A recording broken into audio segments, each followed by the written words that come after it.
നിലമ്പൂർ വണ്ടൂർ മണ്ഡലങ്ങളെ ബന്ധിപ്പിച്ച് കുതിരപ്പുഴയ്ക്ക് കുറുകെ 10.90 കോടി രൂപ ചെലവിൽ നിർമ്മിച്ച തൃക്കൈക്കുഞ്ഞ് പാലവും അപ്രോച്ച് റോഡും പൊതുമരാമത്ത് ടൂറിസം വകുപ്പ് മന്ത്രി PA മുഹമ്മദ് റിയാസ് ഉദ്ഘാടനം ചെയ്തു. നിലമ്പൂർ ബൈപ്പാസ് യാഥാർത്ഥ്യമാക്കാൻ സർക്കാർ പ്രതിജ്ഞാബദ്ധമാണെന്നും ഇക്കാര്യത്തിൽ ധനകാര്യ വകുപ്പുമായി ചർച്ചകൾ നടത്തിവരികയാണെന്നും മന്ത്രി പറഞ്ഞു. നിലമ്പൂർ ടൗൺ നവീകരണത്തിന്റെ 1ാം ഘട്ടത്തിൽ ഉൾപ്പെടുത്തി നഗരത്തിലെ ഏറ്റവും വീതി കുറഞ്ഞ ജ്യോതിപ്പടി മുതൽ ജനതപ്പടി വരെ റോഡിന് ഇരുവശവും 5 കോടി രൂപ ചെലവഴിച്ച് വീതി കൂട്ടിയ പാതയുടെ ഉദ്ഘാടനവും മന്ത്രി നിർവഹിച്ചു. മലയോര മേഖലയായ നിലമ്പൂർ നഗരത്തിലൂടെ കടന്നുപോകുന്ന കോഴിക്കോട് നിലമ്പൂർ ഗൂഡല്ലൂർ സംസ്ഥാന പാതയ്ക്ക് നിലമ്പൂർ നഗരത്തിൽ വീതി കുറവായതിനാൽ ഏറെക്കാലമായി യാത്രക്കാർ ബുദ്ധിമുട്ട് അനുഭവിക്കുകയായിരുന്നു. ഇതിന് ശാശ്വത പരിഹാരമായാണ് പാത നവീകരിച്ചത്. 130 മീറ്റർ നീളം വരുന്ന തൃക്കൈക്കുഞ്ഞ് പാലത്തിന് 5 സ്നാപ്പുകളാണുള്ളത്. 7.5 മീറ്റർ വീതിയുള്ള കാരിയേജ് വേയും 1.50 മീറ്റർ വീതിയിൽ ഇരുവശങ്ങളിലും 2 ഫുട്പാത്തുകളും കൂടി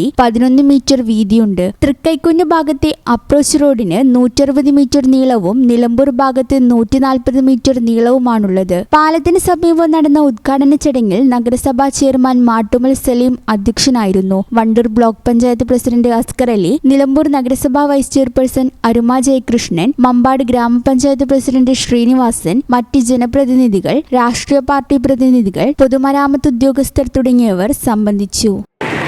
ഭരണകക്ഷിയാണോ പ്രതിപക്ഷ കക്ഷിയാണോ MLA എന്ന് നോക്കിയല്ല ഓരോ നിയോജക മണ്ഡലത്തിന്റെ വികസനത്തിന് സർക്കാർ ഇടപെടുന്നത്.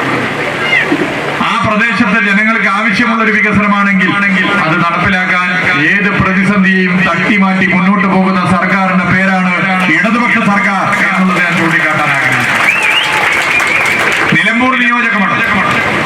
നിലമ്പൂർ നിയോജക മണ്ഡലത്തിൽ മാത്രം 2016 LDF സർക്കാർ അധികാരത്തിൽ വന്ന ശേഷം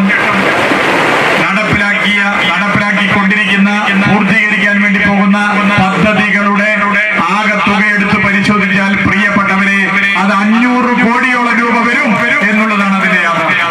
ഈ ചാനൽ ന്യൂസ് നിലമ്പൂർ. ഞങ്ങളെ പറ്റി നിങ്ങൾക്കല്ലേ കൂടുതൽ അറിയുന്നത്? പരിശുദ്ധിയുടെ സുവർണ പാരമ്പര്യം ഹയാത്ത് ഗോൾഡൻ ഡയമണ്ട്സ് വളാഞ്ചേരി.